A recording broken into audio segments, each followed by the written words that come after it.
que hace la recolección en la escena de San Rafael de Heredia, ella señala que efectivamente este sujeto se tomó la molestia de agarrar todas esas partes del cuerpo y las empezó a envolver en pedazos de cobijas, un pantalón, un pedazo sobre otro, y así sucesivamente hasta embalar ese cuerpo y sacarlo debajo de los molinos en esa refrigeradora y llevárselo hasta San Rafael de Heredia. Y más allá de eso, lo más sangriento que pudo haber pasado es que cuando la médico forense revisan y se ve en la autopsia, dice que le amputó por un tema de odio los genitales y las glándulas mamarias. ¿Cuál era ese odio que tenía él por Nadia? ¿Cuál era esa situación que él quería tener poder sobre ella? Tanto es así que este muchacho Yerop, el hermano, se le preguntó que si Nadia tenía tatuajes y dijo, sí, efectivamente tiene un tatuaje de un búho, tiene un tatuaje de un astronauta. Y vea qué grave. Se le pregunta, ¿sabe usted quién le hizo ese tatuaje? Y dice, sí, efectivamente fue Jeremy, porque tenía una máquina para tatuar y sin el consentimiento de Nadia le dijo, venga, lo obligo y hágase el tatuaje. Vea dónde existe este tema de sublevación, de poder, de dominio hacia la víctima. Una persona que es totalmente misógina, que tiene un odio hacia las mujeres y que tenía ese tema de poder hacia la víctima. Una vez que este sujeto le da muerte a Nadia, ese 22 de febrero, según lo dijeron los investigadores del organismo de investigación judicial, amanecer 23 de febrero, es que él posteriormente, con ese plan delictivo que tenía, empieza a utilizar las redes sociales, empieza a comunicarse con los compañeros de trabajo de Nadia, con familiares, y le dice, mire, yo estoy bien, estoy en Alajuela en otro trabajo, porque Nadia, en marzo, cuando presentan la denuncia, uno de los tíos que ya mencioné, no se sabía dónde estaba Nadia y él se hizo pasar por ella para generar impunidad y para ocultar todos los rastros que estaban pasando en ese momento del desprendimiento, del desmembramiento de ese cuerpo, que pasó 3 meses en ese lugar y nadie sabía nada, nadie hizo nada, y la policía no hizo por dónde aplicar el protocolo que se reformó en el año 2022 de desaparición de mujeres para allanar esa casa en ese mes de marzo. Y si no hubiera sido por los olores putrefactos de esa refrigeradora, nadie se da cuenta que nadie estaba ahí. Vea qué grave. Una vez que vemos todo esto, señor juez y señores cojueces,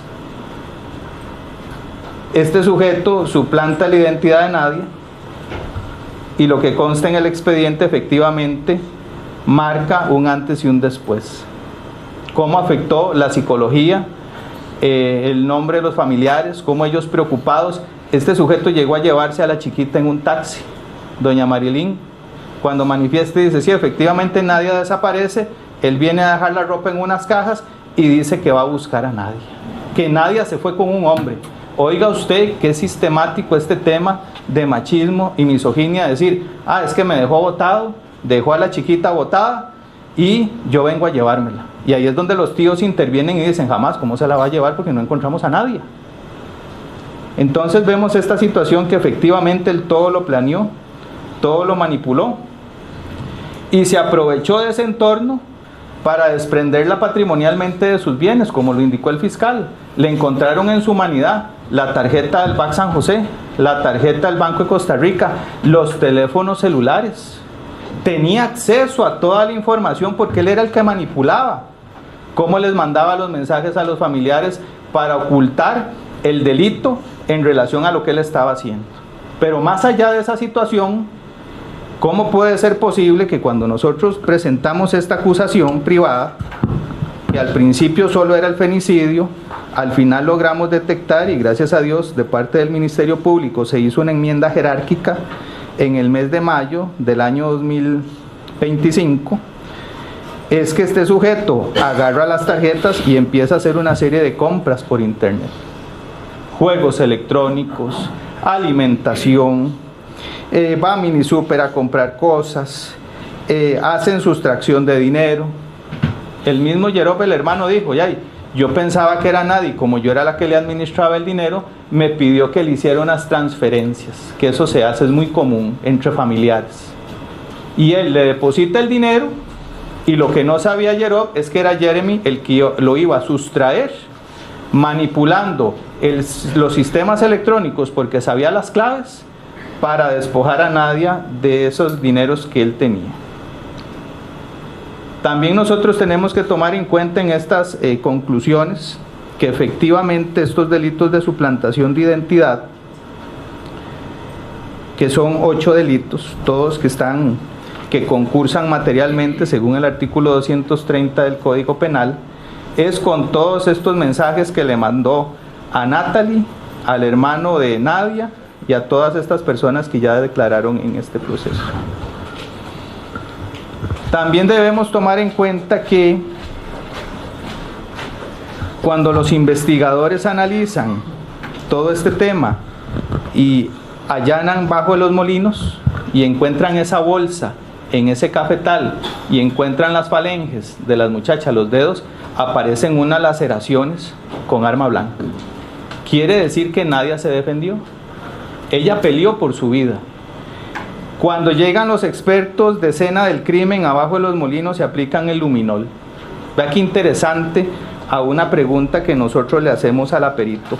Ellos levantan el piso, rocean el luminol y se pone fluorescente ese cuarto. Las paredes tenían sangre.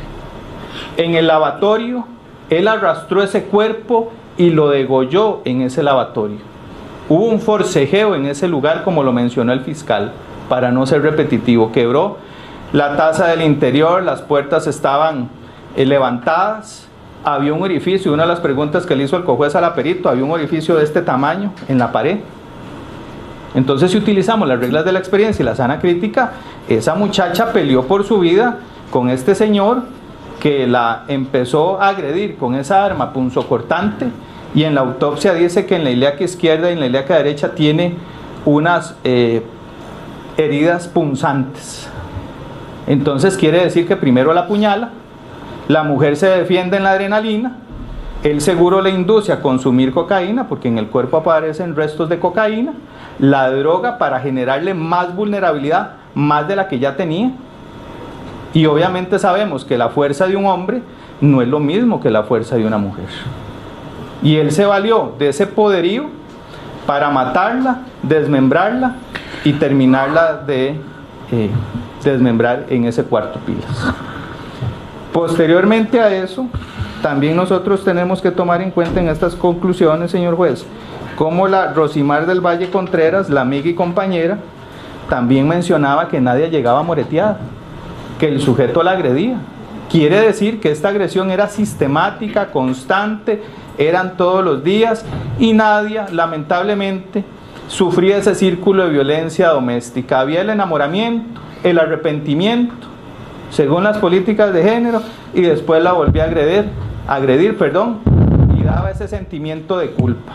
Y como tenían a esa niña en común, ¿qué hacía Nadia?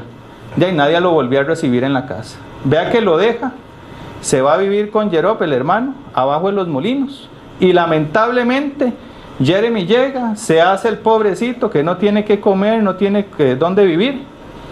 El hermano cansado porque cada vez que llegaba lo veía en esa casa. Y después el hombre, en una forma subterfugia, se mete y dice: no, ahora yo voy a tener dominio de esto y voy a vivir aquí.